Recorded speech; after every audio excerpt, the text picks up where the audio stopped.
Welcome to the Deep Dive. Today we're tackling something fundamental, something we all experience, effort.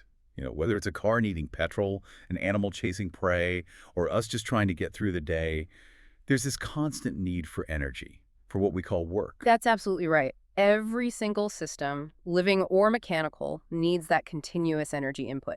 Think about a bullock pulling a cart, or even just us thinking, planning.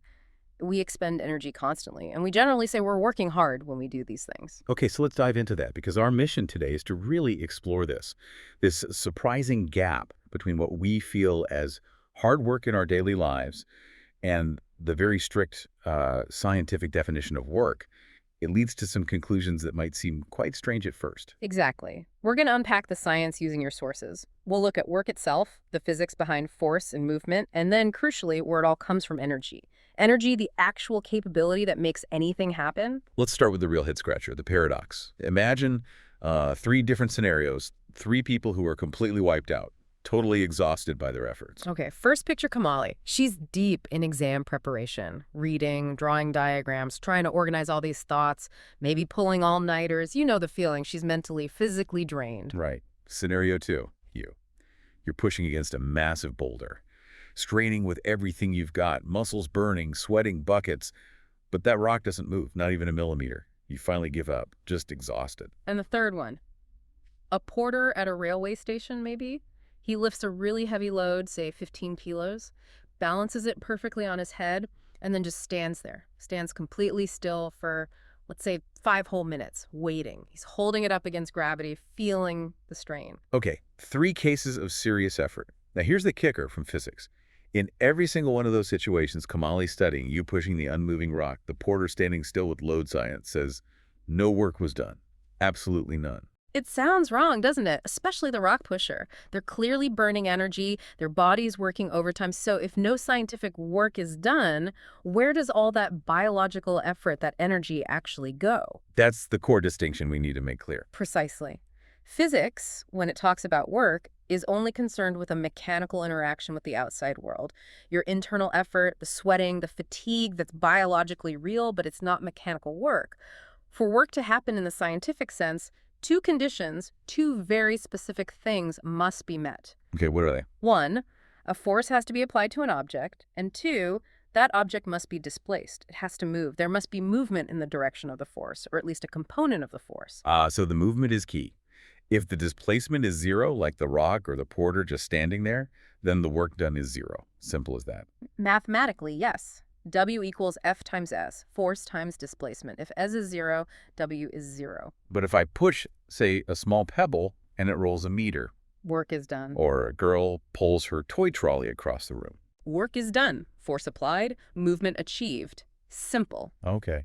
And if I lift a book from the floor onto a high shelf? Work is definitely done there too. You applied an upward force and the book moved upward. Got it. Yeah, So but- work is force times displacement. W equals S. Exactly.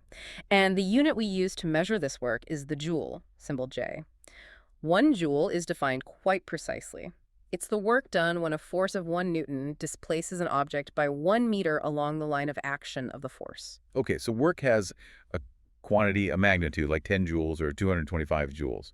But it doesn't have a direction like north or down, does it? No, work itself is a scalar quantity, no direction, but, and this is important, the direction of the force relative to the direction of the displacement is absolutely critical. This is how we get positive and negative work. Right, positive and negative work. How does that work? Positive work is the straightforward case. The force and the displacement are essentially in the same direction. Think about pulling a toy car forward. The force is forward, the movement is forward. That's a positive work. If you apply, say, a 5 Newton force, and the object moves 2 meters in that direction, the work done is 5 times 2, which is 10 joules, positive 10 joules. Okay, makes sense. But negative work, that sounds a bit odd. When does that happen? Negative work occurs when the force acts in the direction opposite to the displacement. Think about friction, for example. If you slide a box across the floor to the right, the force of friction acts to the left, opposing the motion. So the work done by friction is negative. Okay, so multiple forces can be acting, and some might do positive work while others do negative work simultaneously. Absolutely. Let's take your example of lifting a book. You exert an upward force and the book moves up. So the work done by you is positive. Right. But gravity is also acting on the book, pulling it downwards while the book is moving upwards.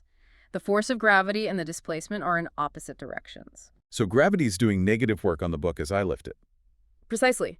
The net work done would be the sum of the positive work you did and the negative work gravity did. Okay, let's make that concrete. Let's go back to the porter, but this time, let's calculate the work done while he is lifting the luggage, not when he's just standing. Say he lifts 15 kilograms of luggage, 1.5 meters straight up. Okay. First, we need the force the porter exerts upwards. It has to be at least equal to the weight of the luggage to lift it. Weight is mass times the acceleration due to gravity, mg.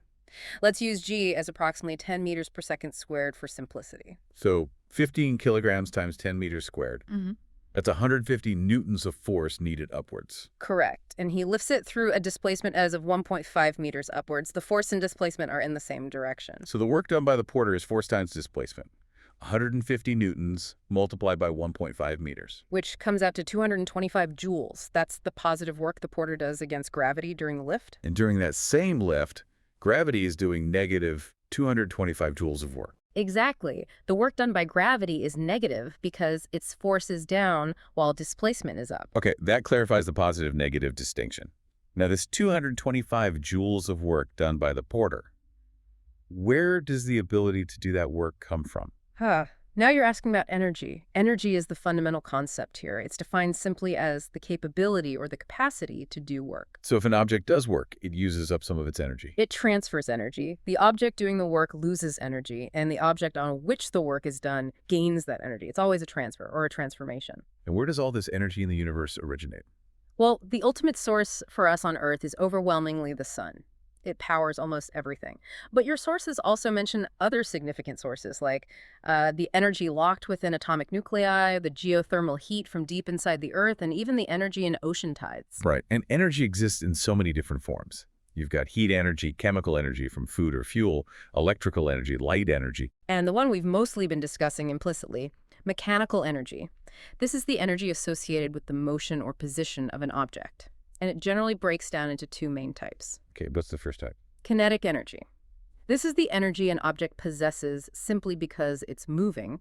Motion is energy. In a sense, yes. Think about it. A speeding cricket ball hitting the stump, it does work on the stump, sends them flying because of its motion. Blowing wind can turn windmills doing work. A thrown stone has energy because it's moving. The faster it moves or the heavier it is, the more kinetic energy it has. And there's a formula for this, right? There is. Kinetic energy, often written as eq, is equal to 1/2 times the mass of the object, multiplied by the square of its velocity, v. So Ek equals 12 meter v2.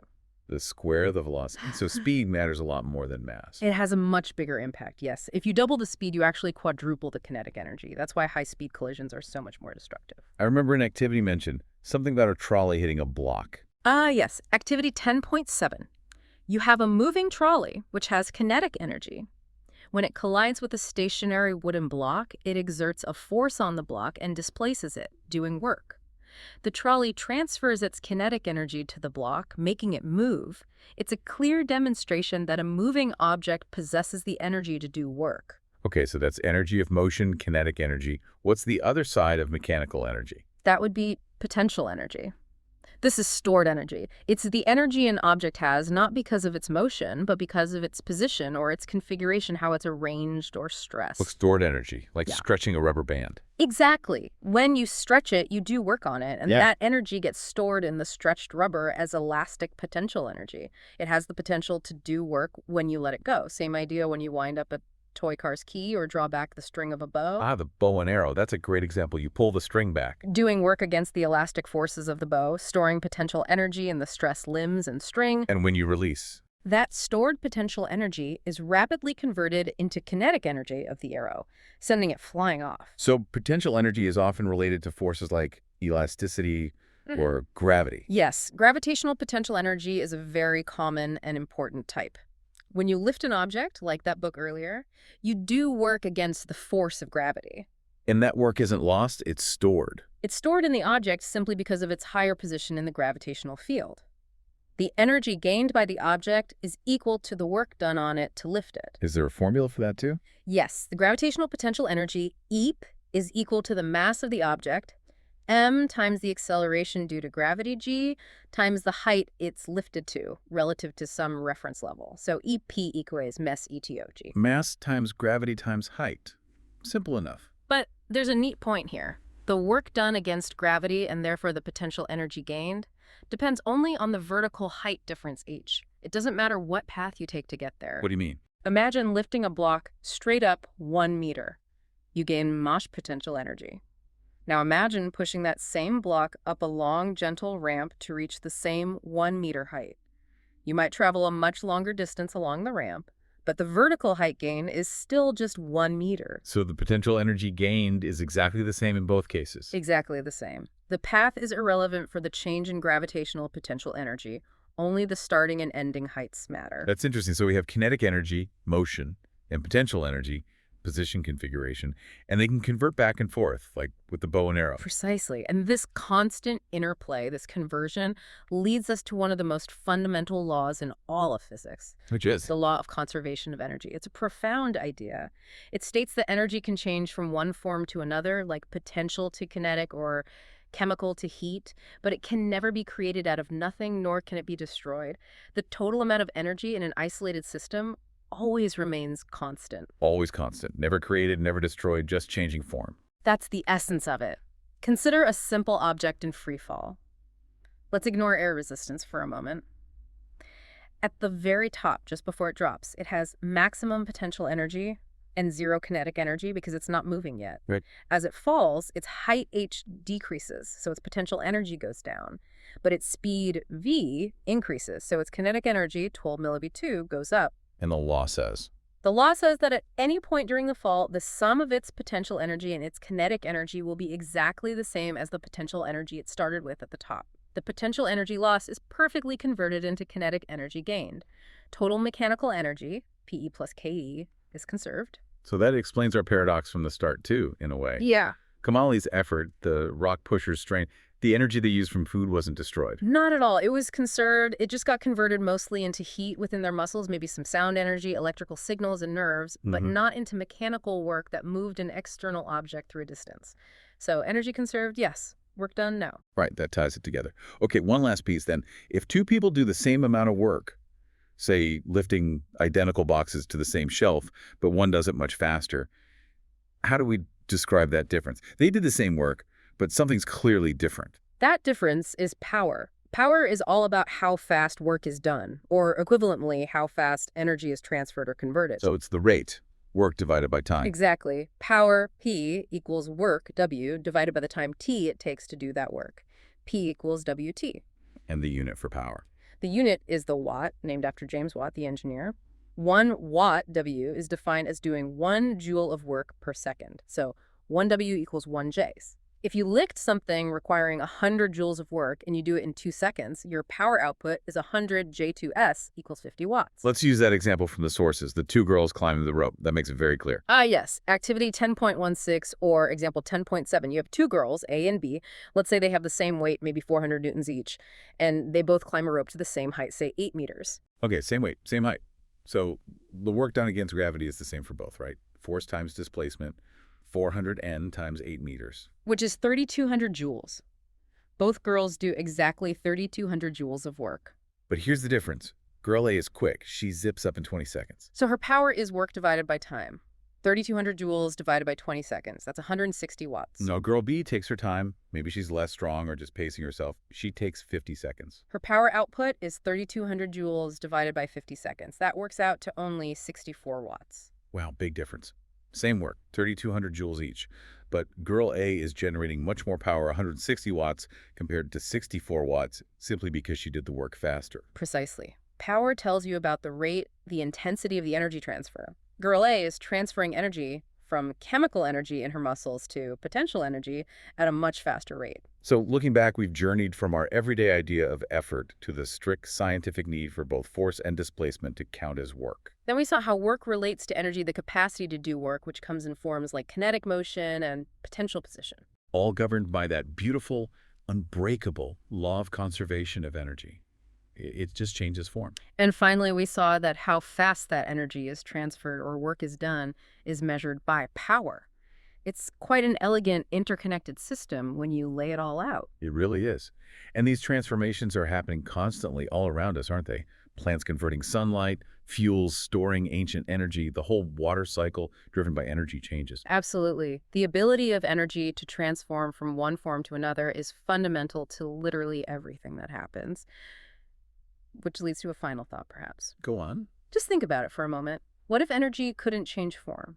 What if nature hadn't allowed for the transformation of energy? What would the universe, what would life even look like then? Something to ponder.